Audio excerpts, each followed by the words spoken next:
శ్రీమాత్రే నమః. ఈరోజు లలితా సహస్రనామంలోని అమ్మవారి నామముల యొక్క అర్థములు తెలుసుకుందాము. మొట్టమొదటగా రక్తవర్ణ మాంసనిష్ట గుడాన్న ప్రీత మానస సమస్త భక్త హృదయ లాకిన్యాంబ స్వరూపిణి. ఇప్పుడు రక్తవర్ణ ఇది అమ్మవారి 4 అక్షరాల నామము. దీనిని రక్తవర్ణాయై నమః అని ధ్యానించాలి. మణిపూరక చక్రంలో ఉన్న దేవత యొక్క శరీర కాంతిని ఈ నామములో తెలియజేశారు వాగ్దేవతలు. ఈ తల్లి శరీర కాంతి ఎర్రని రక్తవర్ణపు కాంతి కనుక ఆ దేవత రక్తవర్ణ. మాంసనిష్ట ఇది అమ్మవారి 4 అక్షరాల నామము. దీనిని మాంసనిష్టాయై నమః అని ధ్యానించాలి. మణిపూరక పద్మములో ఉన్న తల్లి మన శరీరములో మాంసమనబడే ధాతువునకు పుష్టినిచ్చే తల్లి.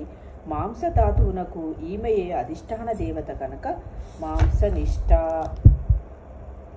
గుడాన్న ప్రీత మానస ఇది అమ్మవారి 8 అక్షరాల నామము. దీనిని గుడాన్న ప్రీత మానసాయై నమః అని ధ్యానించాలి. మణిపూరకంలో ఉన్న దేవతకు ప్రీతికరమైన నైవేద్యమును తెలియజేశారు వాగ్దేవతలు.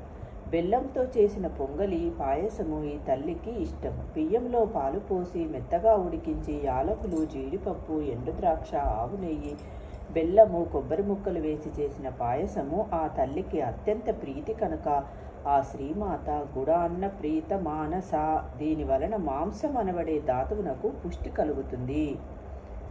సమస్త భక్త సుఖద ఇది అమ్మవారి 8 అక్షరాల నామము. దీనిని సమస్త భక్త సుఖదాయై నమః అని ధ్యానించాలి. ఈ నామమునకు అర్థము అన్ని రకాలైన తన భక్తులకు సుఖంనిచ్చే దేవత.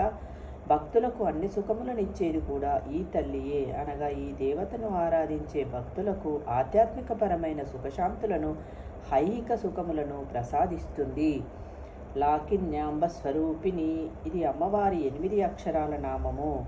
దీనిని లాకిన్యాంబ స్వరూపిణ్యై నమః అని ధ్యానించాలి. మణిపూరక చక్రంలో పైనామములలో చెప్పబడిన తల్లి లాకిని అనబడే యోగిని దేవత. ఈ దేవత దృఢ శరీరాన్ని ఇచ్చే తల్లి.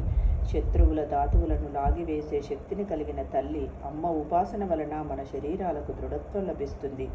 ధాతు పుష్టి అన్నం వలనే కలుగుతుంది. రక్తవర్ణ మాంసనిష్ట గుడాన్న ప్రీత మానస సమస్త భక్త హృదయ లాకిన్యాంబ స్వరూపిణి. ఈ శ్లోకంలో అమ్మవారి నామములు 5. ఈ నామములలో మణిపూరక చక్రంలో లాకిని దేవతగా పిలువబడే లలితాంబ శరీర కాంతి. ఏ ధాతువునకు ఏ తల్లి అధిష్టానమో, ఏ నైవేద్యము ఏ తల్లికి ఇష్టమో భక్తులకు ఈ తల్లి ఏ రకంగా అనుగ్రహించగలదో వర్ణించారు వాషిన్యాది వాగ్దేవతలు. స్వాదిష్టానాం భుజగత చతుర్వక్త మనోహర శూలాధ్యాయుధ సంపన్న పీతవర్ణ అతిగర్విత.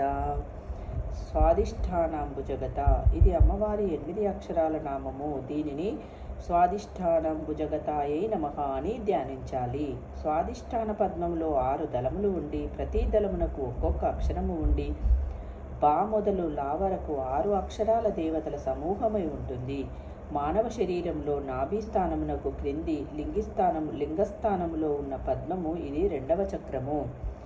గర్భస్థ శిశువునకు 4వ మాసంలో శరీరమునకు కావలసిన ఎదుగుదలనిచ్చే తల్లిగా ఈ చక్రంలో శ్రీమాత ఉంటుంది.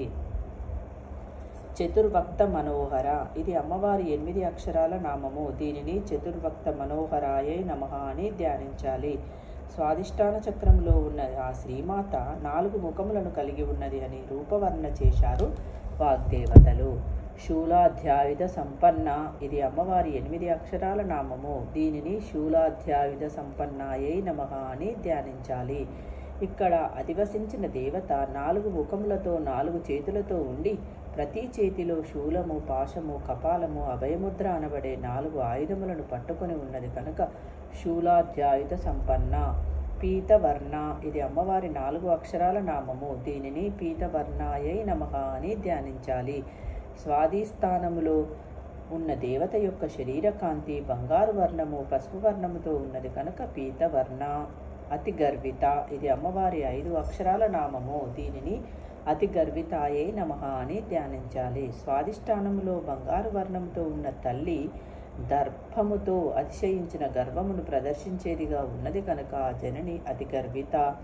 స్వాదిష్టానం భుజగత చతుర్వక్త మనోహర శూలాధ్యాయుధ సంపన్న పీతవర్ణ అతిగర్విత. ఈ శ్లోకంలో అమ్మవారి నామములు 5. ఈ నామములు స్వాదిష్టాన చక్రములో ఉన్న దేవతా స్వరూప వర్ణన శరీర కాంతిని ఆయుధములను వర్ణించారు వాగ్దేవతలు. శ్రీమాత్రే నమః. రేపటి వీడియోలో మరికొన్ని శ్లోకములతో మళ్ళీ కలుద్దాం.